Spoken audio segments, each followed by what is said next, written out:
کس کو سلام کیا ہے؟ اے ارباب عزا، آخری جملہ مولا حسین نے کہا عباس میرے پاس ہو۔ جب مولا عباس قریب پہنچے امام حسین نے انگلیوں پر اشارہ کیا، کہا کہ عباس ان انگلیوں میں دیکھ کر بتا تجھے کیا منظر دکھائی دے رہا ہے؟ اے عزادارو، اب جو عباس نے دیکھا، جو دیکھتے رہے، بتانا شروع کر دیا۔ عباس جی مولا کیا دیکھ رہے ہو؟ کہا مولا کوئی دارالعمارہ کی چھت ہے، کوئی ایک غریب مسافر ہے، اس کا جسم رسیوں سے بندھا ہوا ہے، گھٹنوں کے بل زمین پہ بیٹھا ہے، اس کا سر جھکا ہوا ہے، اس کے ساتھ ایک جلاد کھڑا ہے، اس کے ہاتھ میں تلوار ہے۔ مولا یہ سارا منظر تو میں نے دیکھ لیا، مولا اس پورے منظر میں مجھے ایک بات حیران کر رہی ہے۔ مولا حسین نے پوچھا عباس وہ کون سی بات ہے؟ عباس نے کہا مولا جب میں نے دارالعمارہ کی چھت سے نیچے زمین کی طرف دیکھا، مجھے ایک مزدور نظر آیا، مجھے ایک مزدور نظر آئی ہے۔ مولا اس نے اپنی آبا کا دامن ایسے پھیلا رکھا ہے، مولا مجھے لگتا ہے جو مظلوم چھت پہ بیٹھا ہے نا، مجھے لگتا ہے کہ اس مظلوم کی کوئی ماں ہے، داریں نکل گئی حسین کی۔ مولا حسین نے رو کے کہا اے عباس ذرا غور سے دیکھو، یہ غریب کوئی اور نہیں، وہ یہ تیرا بھائی مسلم ہے۔ اور مولا نے کہا عباس جو مستور ہے وہ مسلم کی ماں نہیں، وہ مجھ غریب حسین کی ماں ہے۔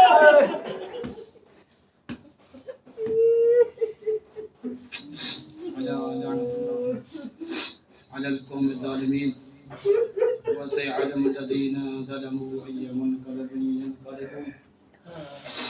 پروردگار بحق